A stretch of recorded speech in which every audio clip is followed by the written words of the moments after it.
Welcome to the Trinities podcast, where we explore theories about the Father, Son, and Holy Spirit. Do you love God enough to think about Him?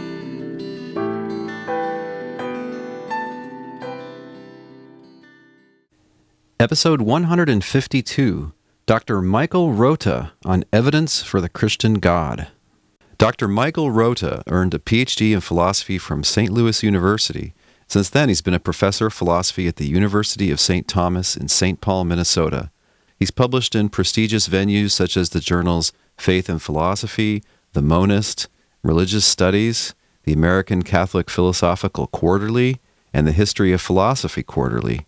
He's here today to discuss his new book called Taking Pascal's Wager, Faith, Evidence, and the Abundant Life. Dr. Rota, welcome back to the Trinities podcast. My pleasure, Dale. Dr. Rota, perhaps some people turn to the wager because they assume that there just is no significant evidence for or against the existence of the Christian God. Why do you think people assume that nowadays? Dale, I do think there is significant evidence for Christianity, but it's also true that lots of people don't think that. And there are people who just sort of assume on complex topics where there's no agreement, there must not be good evidence. That's not always true. I mean, there are complex topics where there's disagreement, but then which eventually we figure out, oh, this is the answer. And looking back, we see that, oh, the evidence was there all along, but we weren't adequately considering it, or not enough people knew about it. The evidence that smoking was harmful accumulated over a period of time, and there were times when the evidence was there, but people weren't accepting it yet, or people didn't know about it yet. So the first reason many people might think that there's no significant evidence is just a quick inference from the fact that there's continuing disagreement. A second reason they might think that there's no good evidence for Christianity is that people do have different evidence bases. We've all had different experiences, been exposed to different arguments, read different books. So it could be that there is good evidence for Christianity, but you just haven't looked at it yet. But then there's a third thing going on, which is that no one is totally objective. Human beings are subject to all sorts of biases. We accept things we want to be true.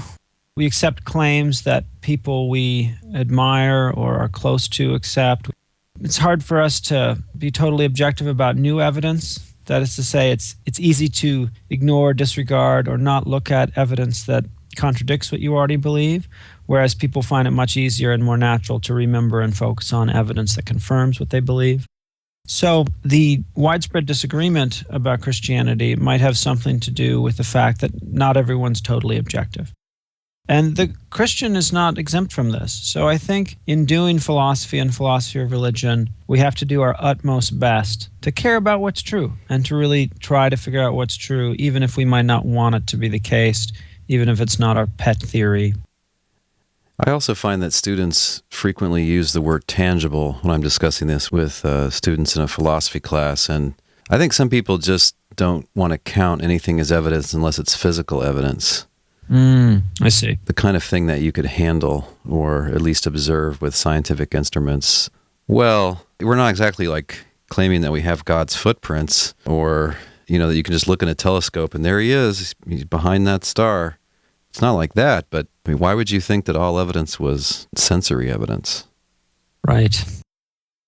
Dr. Rota, in your new book, Taking Pascal's Wager, you explain why, in your view, it's more likely than not that the Christian God exists.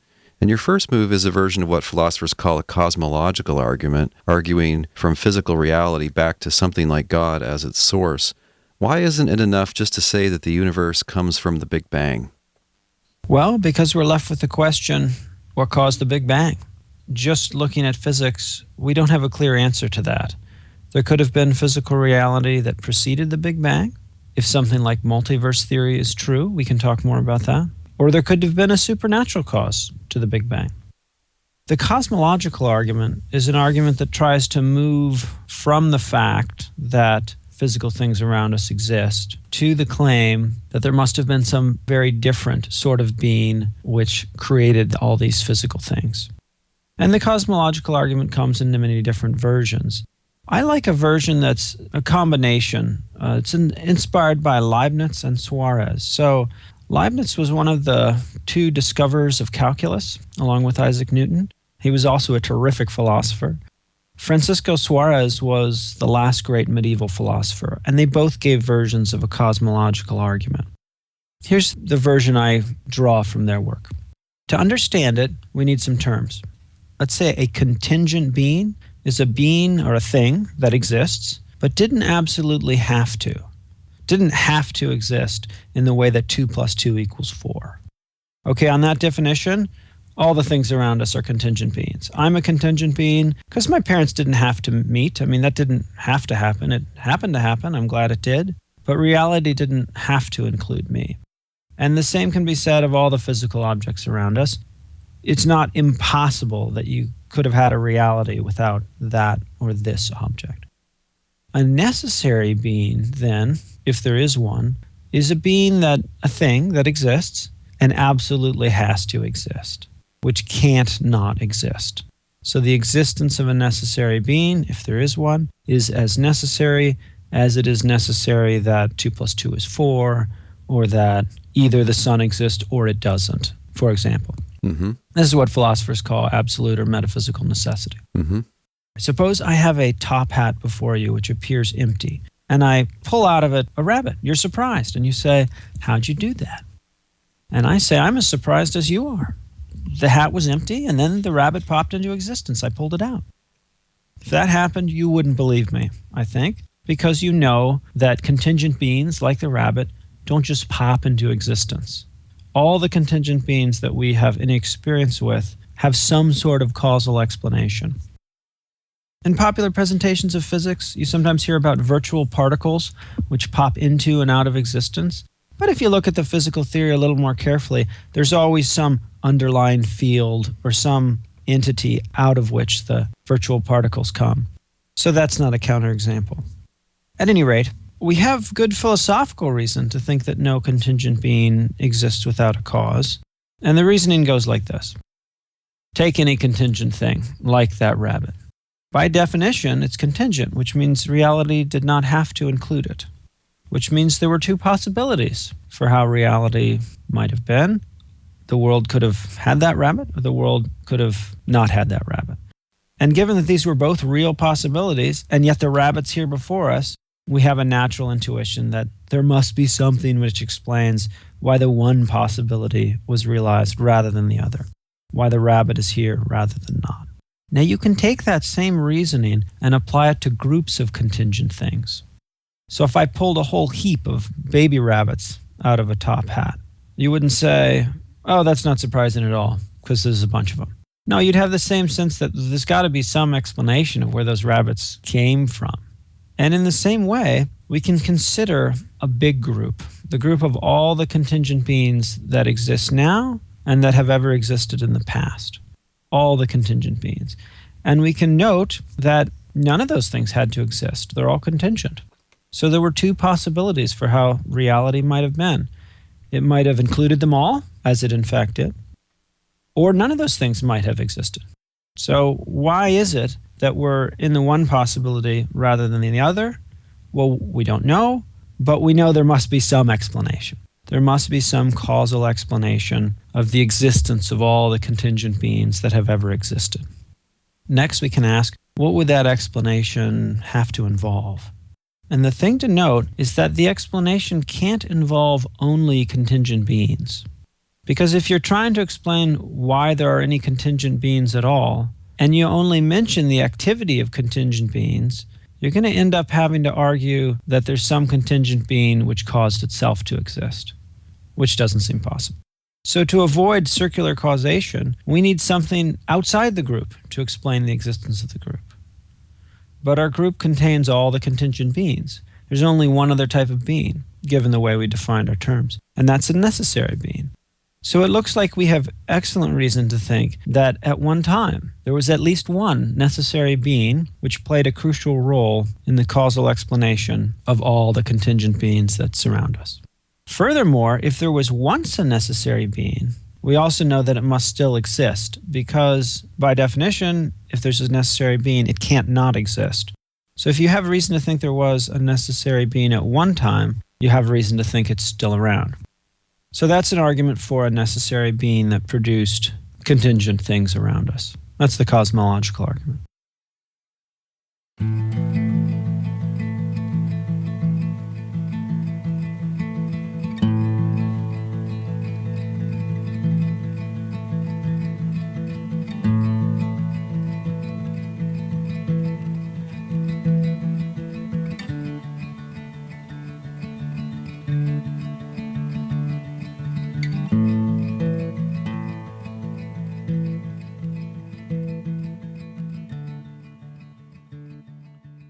So someone might chime in here and say, well, but that's not God, or it's not clear if that's God or not, because you said at least one, and because you just said it was a necessary being. But on the other hand, this is not a trivial conclusion, is it? Correct. I think it's not a trivial conclusion. So thus far in the argument, we haven't shown that there's only one necessary being. We haven't shown that the necessary being has a mind or is a person. But still, if there's a necessary being, and we've come to have good reason to think that, we know something that you won't find in any physics textbook or any science article. All of physics talks about contingent reality, but a necessary being, something that couldn't not exist, this is not an ordinary everyday object, and it's certainly not the sort of thing that physics studies. So, yeah, the conclusion that there's at least one necessary being is important. But it's a far cry from proof for the existence of God. Maybe there are trillions and trillions of little tiny necessary beings, and they're the ultimate constituents of matter. And they don't have minds. They've always been here, and they always will. That's possible, for all our argument is shown. So we need more if we want an argument for the existence of God. But at least we've shown it's false that all things are physical things, because any physical thing we're aware of, it looks like can come into existence and go out of existence. That's true, although isn't it possible that there could be a necessarily existing physical thing? That's an interesting question. For anything we can think of from a galaxy down to the smallest particle, I mean, right. Can't scientists specify conditions under which it would never have come to be, or which would make it cease to be? Yeah. So, I mean, I think you're right. We have great inductive evidence that all physical things are contingent. I guess it's maybe not a deductive proof. But regardless, we're going to need something to get to the next stage of the argument for God. Right. So how do we do that? How do we go beyond just one or more necessary beings? My favorite way is with the fine-tuning argument. So here's the idea. Let me sketch some science background and then give a simple version of the fine-tuning argument. It turns out, and this has become apparent in the last 30 or 40 years, that there are many features of our universe that had to be just right in order for life to be able to appear on the scene. So we're living in a Goldilocks universe, so to speak. If it had been a little different in this way, a little different in that way, looks like there would be no life. The strongest example of this is something called the cosmological constant. This is a parameter in physics. That is, it's a number. It's a parameter in physics that relates to the expansion of space after the Big Bang. Physicists have known for about 100 years that space is expanding. When they say that space is expanding, they don't just mean that the objects in space are moving further apart from each other. They mean that space itself is expanding. So here's an analogy to help us understand. Imagine you have a balloon which you've blown up partially. You draw two dots on the surface, and they're 2 inches apart. You blow up the balloon further, it expands. Now the surface of that balloon has a different shape. And those two dots, which used to be 2 inches apart, they're now 4 inches apart. They haven't moved away from each other across the surface of the balloon, but it's the surface itself that's bigger. That's what's happening to our three-dimensional space, or whatever sort of space we have in reality. It's expanding. And scientists thought it was expanding at a decelerating rate, so the rate of expansion was slowing. The 2011 Nobel Prize in Physics went to two teams of researchers who discovered that actually the rate of the expansion is slightly accelerating. So space is expanding more and more quickly. The interesting thing is that this parameter in physics, the cosmological constant, which governs the rate of expansion of space, it has to be just right in order to allow for life to emerge. Here's why. This was a discovery of Steven Weinberg, the Nobel Prize-winning physicist who's an atheist. His work in the 1980s. He realized that if the cosmological constant were a tiny bit bigger, then after the Big Bang, matter would have flown apart too quickly because space would be expanding more quickly, and matter would not have ever been able to coalesce to form stars. Only with stars do you have the production of the higher elements. So you can get hydrogen, helium, and lithium without stars. But all the higher elements, all the atoms of higher atomic value, were forged inside stars. So no stars, no higher elements. If you don't have higher elements, it's extremely unlikely that you could ever have life because you wouldn't have the sort of stable complexity that's required for self-replicating organisms. Okay, so life as we know it requires chemistry. Chemistry requires some higher elements to have the sort of material objects that can be alive, and that requires star formation. But if the cosmological constant were just a teensy bit bigger than it is, you wouldn't have had any star formation. If the cosmological constant were just a tiny bit smaller than it is, and it was a small negative number, then soon after the Big Bang, the universe would have experienced a big crunch. You might have had a universe that lasted 10,000 years, for example. You simply wouldn't have had enough time for life to emerge. What's striking is how fine-tuned the cosmological constant appears to be. If you just look at the physics we understand, you would expect that the cosmological constant would be somewhere between 0 and 10 to the 120th, and then we use a certain sort of units. Of all those ranges, actually I think it's between negative 10 to the 120th and positive 10 to the 120th. Given all those possible values, could have been 17, could have been 3,000,005, all those possible values, you would only get a life-permitting universe if it were either -1, 0, or 1. Something like that. I mean, it's just an absurdly small fraction of the possible values. An absurdly small fraction which allows for a life-permitting universe. So this leads physicists, atheists, and theists alike to think there's something extraordinary going on here. It can't just be a coincidence. Here is Stanford University physicist Leonard Susskind. He writes, "When the laws of elementary particles meet the laws of gravity, the result is a potential catastrophe, a world of such violence that astronomical bodies, as well as elementary particles, would be torn asunder by the most destructive force imaginable." He's imagining a cosmological constant that's too high here, and space is expanding too fast for any matter to remain together. He continues, "The only way out is for one particular constant of nature, Einstein's cosmological constant, to be so incredibly finely tuned that no one could possibly think it accidental." So we need an explanation of this apparent coincidence. Now here's one explanation that some physicists and many philosophers have offered. They've said, look, we already have reason to believe there's a necessary being, some different sort of being, at least one, behind the universe. If we add to that the hypothesis that that necessary being has a mind, then we have a great explanation of this apparent coincidence. If there is a mind behind the universe, if the necessary being that provides a causal explanation of contingent beings is a personal being, then it might well have reason to design a life-permitting universe. So if, for example, that necessary being is like the Christian God, then it knows that life is valuable because it knows all true propositions. God knows all true propositions. God would have a reason to create a life-permitting universe rather than a universe just filled with protons. On the other hand, if the value of the cosmological constant is just the result of some random process, then it's extremely unlikely that we would have gotten the cosmological constant we got. If there's just a chance process behind the universe, or if there's no guiding designer, we should never have expected to be here at all. So we've got a very improbable event. So either God exists or something absurdly improbable has happened. It's more likely that God exists. It's more likely that a designer exists. That's the general idea behind the fine-tuning argument.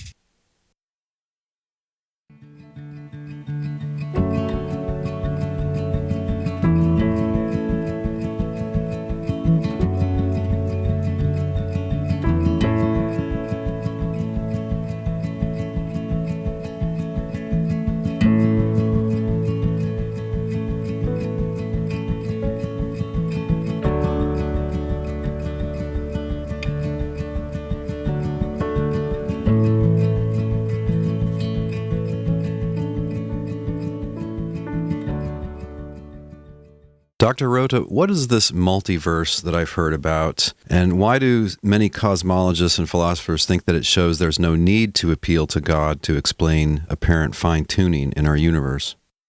Yes, the multiverse objection is the strongest objection to the fine-tuning argument. And Leonard Susskind, who I read from earlier, this is his preferred explanation of the apparent coincidences involved in fine-tuning.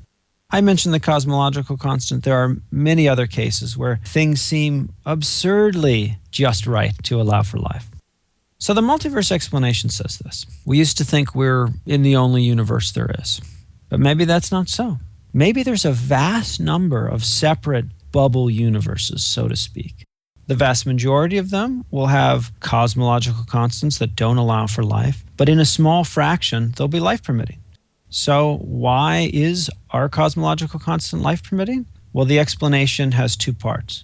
The explanation is because we're in a multiverse and because of an observer selection effect. That is to say, since we're alive, we couldn't observe anything unless we were in a life-permitting universe. So all the rational living beings throughout the multiverse that look around and take an observation to see if their universe is life-permitting, they'll find a life-permitting universe. So the thought is the multiverse explains why there are some rational beings, living beings in the universe, because there were so many chances for life to arise in all these different bubble universes. So we have to imagine not only that there are a super high number of universes, but that they somehow maybe were randomly generated or some process gave rise to them which could shift around the basic constants? Yeah, and the physicists speculate about how this might go. But yeah, to have a philosophical hypothesis here, what we need is the claim that there are a large number of universes and they have a variety of different values for their physical parameters. So the thought is they might have the same laws of physics, but certain constants will be different. In this universe, the speed of light is slower. In that universe, it's faster. Gravity is weaker here. It's stronger there. The cosmological constant is just right here, and it's wrong in all these other places. So that explains why there's some living beings in the multiverse. And then what explains why we're one of the lucky ones? Well, nothing explains that. Someone was going to be alive, and it just happened to be us. So the explanation seems to make sense. I mean, if I ran across some, Scrabble pieces that spelled the word help, I would assume that somebody had done that on purpose and was trying to tell me something. But if I found out that a billion times, 4 random letters had been ejected out, and this was just one of those, well, I guess you're going to come up with help eventually. Right. Although in that example, there's no selection effect where I'm only going to see it if it says help. Right. But I guess we understand the basic kind of reasoning. Yeah. So that's the strongest objection to the fine-tuning argument. And different philosophers have offered different responses. Different defenders of the fine-tuning argument have offered different responses. I myself think the multiverse objection can be answered by developing some thoughts due to Roger White. He has a famous paper from Noose 2000, I think. He argues something like this. The multiverse explanation could explain why there are some living beings, but it doesn't explain why this universe is life-permitting. Let me try to develop this line of thought. So let's say we play a game of chance. And it's going to go like this. I have a 6-sided die before me. I'm going to roll it 10 times in a row. If even one of those times it comes up 6, then I'm going to say yes at the end. So you're only going to hear one thing from me, either yes or no. You can't see the dice. You can't hear the rolls. I roll the dice 6 times. Then I say yes. You know that there's been some 6 rolled in the set of 10. Okay. If we played that game, and I said yes, you'd know there'd be a 6. If we played that game, the greater number of rolls that we include in the game, like if I did 100 rolls or 1,000 rolls, it would make it more and more likely that I would be shouted, that you would hear a yes at the end. So it's more likely that you'd get a 6. But what if the game worked like this? Dale, I'm going to roll it 10 times, and I picked a random number between 1 and 10. Like maybe it's 3, maybe it's 7. But if I've picked 3, then it's the third roll that will count, so to speak. If the third roll is a 6, then I'll say yes at the end. If the third roll is not a 6, I won't say yes at the end. We play that game.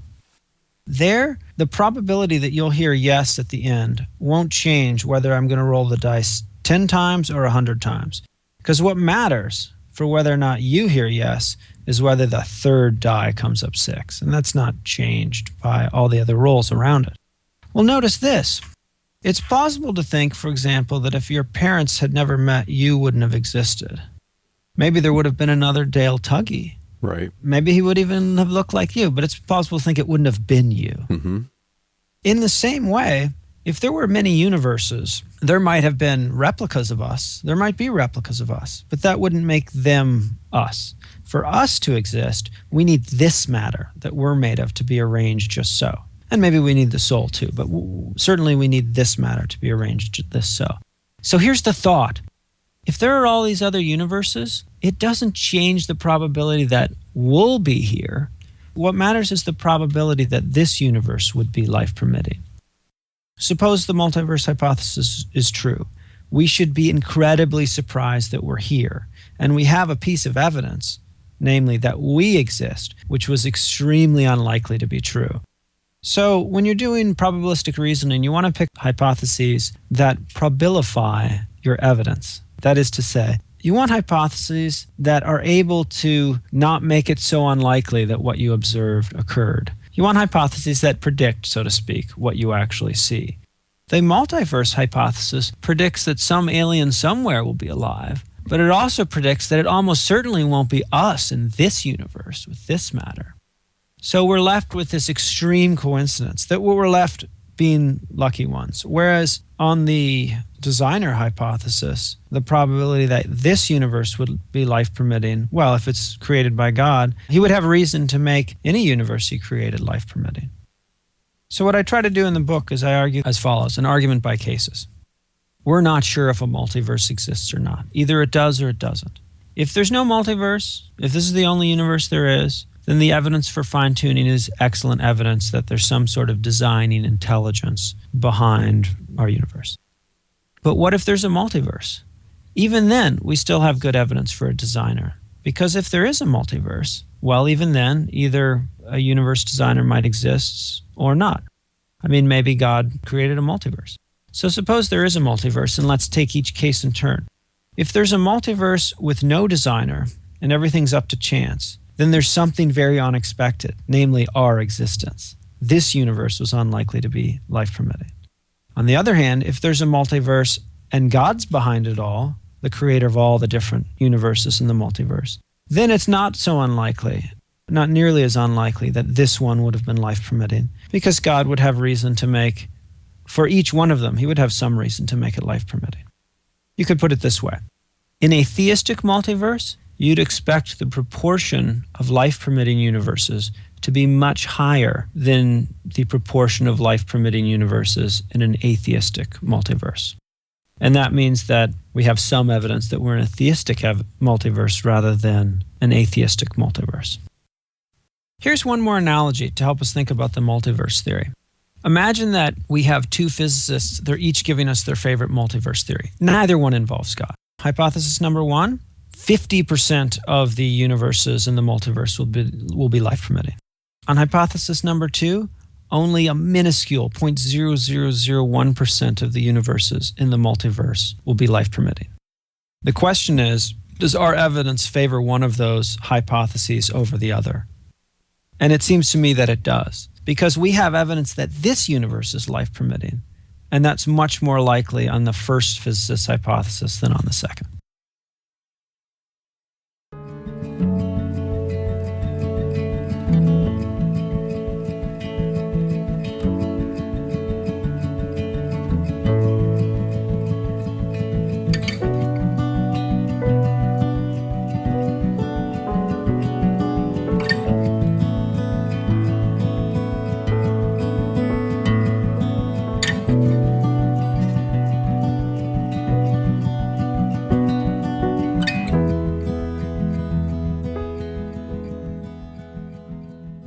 Dr. Rota, the go-to objection for recent atheists has been the problem of evil, that if there's a perfect God, then we should expect his creation to be either 100% evil-free, or at least have a lot less evil than we now see in it.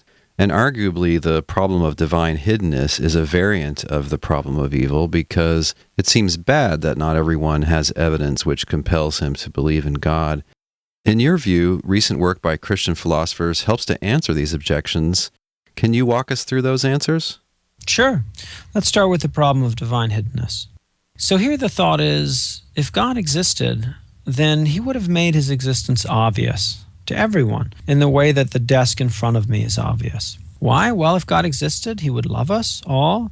Therefore, he would want us all to have a relationship with him, which would be helped if we believed in him, so we would have reason to give everyone compelling evidence. Since that hasn't happened, we infer God must not exist. I think the most promising response to the problem of divine hiddenness can be found in the thought of Kierkegaard. I'm adapting this a bit.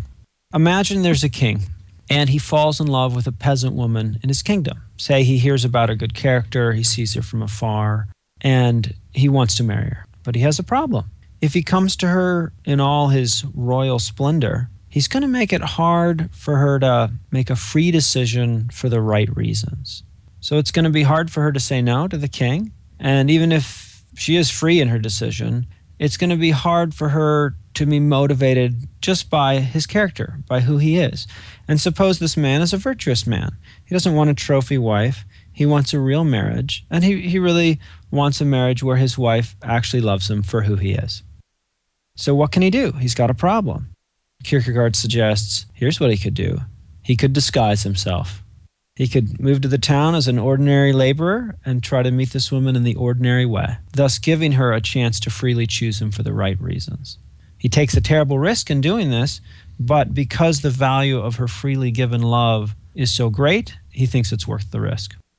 And this is an analogy for the case of God and human beings and divine hiddenness. The thought is, yes, God wants our belief, but he wants something else even more. He wants our freely given love, and he wants us to choose him for the right reasons based on who he is and not just because we're afraid of him or we want good stuff.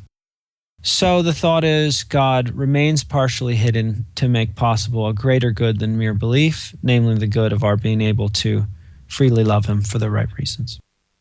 Peter Van Inwagen has some excellent stuff written on divine hiddenness. He also has written a wonderful book on the problem of evil. Eleanor Stump, her book Wandering in Darkness from 2010, is my favorite contemporary book on the problem of evil. So this is the argument that says, if God exists, then there wouldn't be so much suffering in the world, but there is, so God must not exist. Van Inwagen and Stump give what I take are the two strongest responses to the problem of evil, and so I try to summarize them in the book. Both Van Inwagen and Stump give versions of the Freewill Defense, which proceeds as follows.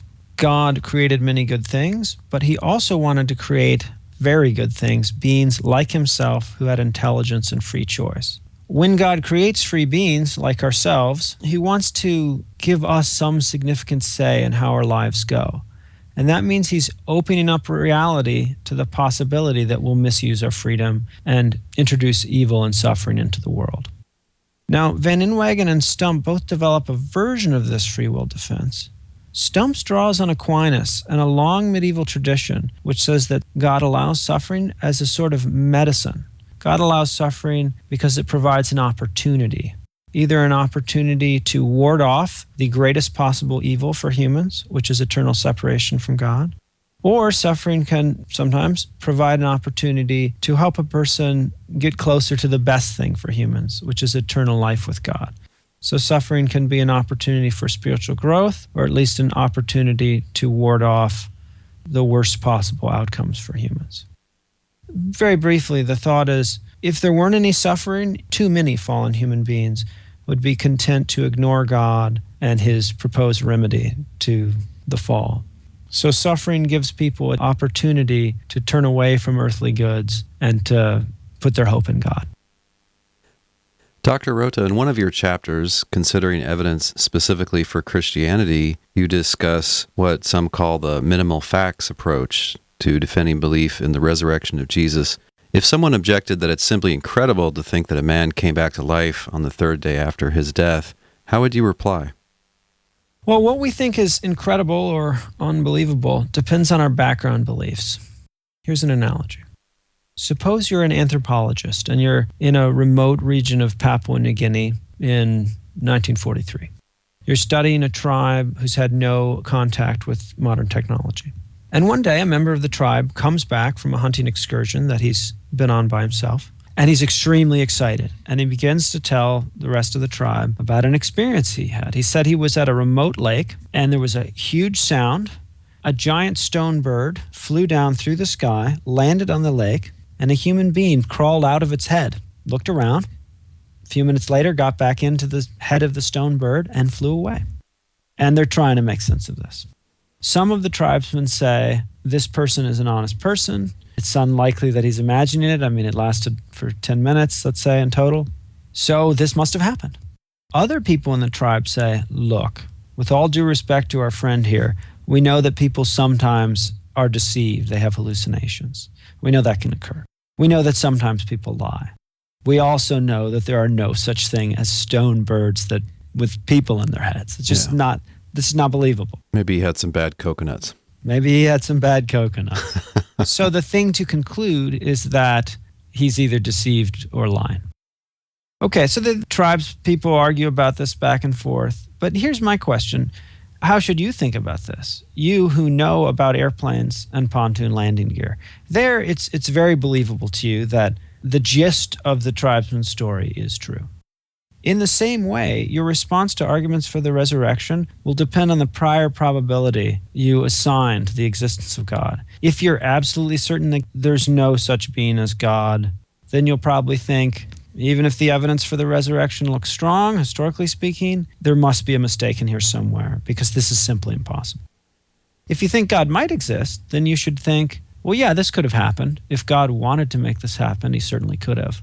So if we start with a decent prior probability for the existence of God, the argument for the resurrection can be very strong. Right. It seems an obvious way that God could vindicate someone who's God's agent or prophet or the Son of God. An obvious way that he could vindicate them would be to raise them from the dead. So if you're right, as you argue, that we should believe that resurrection actually occurred, that would be a powerful confirmation that Jesus really is who he claimed to be. Right, and he's worth listening to. So there are many Christian doctrines. The resurrection is just one of them, but epistemologically it has a special place. If you come to believe that the resurrection occurred, you gain warrant for all sorts of things that you take Jesus to have said. On the theory that the only way this resurrection is going to happen is if God's involved. And if God's involved, then, he couldn't not expect us to trust someone who is resurrected. So, since God's not a deceiver, we should take this as a vindication of Jesus' teachings. Dr. Rota, in part 3 of your book, you sketch for us some very memorable portraits of 3 recent Christian lives. And so that I don't give any spoilers for the book, I'll just say a German, a Canadian, and an African. Dr. Rota, how in your view are these examples relevant to a person who is investigating whether or not he should believe in God? Well, you might put it this way. I heard someone say once that the longest distance in the universe is the distance from the head to the heart. You could come to have some sort of intellectual appreciation of the evidence for Christianity, but making that next step of personal commitment to a way of life can be difficult. Aristotle says that humans by nature desire to know, and it's scary to make a massive life commitment without certainty and knowledge. I think it's possible to know that Christianity is true, but for the convert, that's not often the way it's going to look to the convert. Suppose you're considering a Christian way of life. You think there's good reason both to think that it's true and for you to commit to it, but you're finding it difficult to make a commitment. Well, one thing you might do is look at other people who've made this commitment and see how it's worked out for them. And that's what I try to do in the book. I sketch the stories of 3 recent exemplary Christian believers to try to show how a Christian life can be beautiful, fulfilling, meaningful, morally praiseworthy. Because so many of our decisions are influenced by our imagination and our desires. And if we can't imagine ourselves flourishing in the Christian life, it's going to be very hard existentially to jump right in and live that life. So I think looking at the lives of exemplary believers can inspire us and form our imaginations, and hence make it easier to give it our all, so to speak. Dr. Rota, thanks for talking with us. Thank you very much, Dale.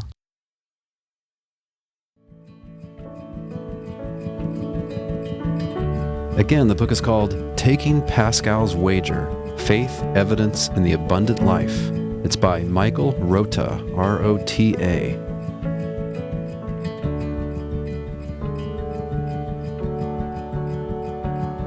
This week's Thinking Music has been the track Phase 4 by Lo-Fi is Sci-Fi. As always, there's a link at the blog post for this episode where you can listen to or download the whole track.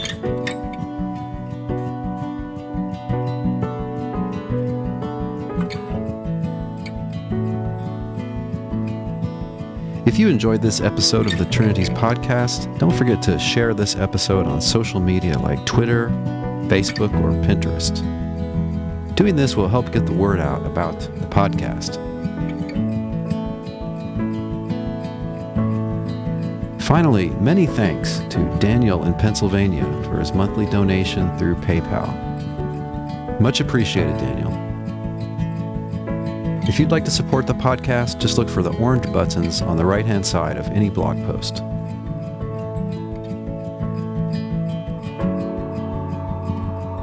If you've listened to the podcast for very long, you know there isn't any completely set format and that our topics jump around to many interesting things. So there'll be something different next week. We'll see you next Monday.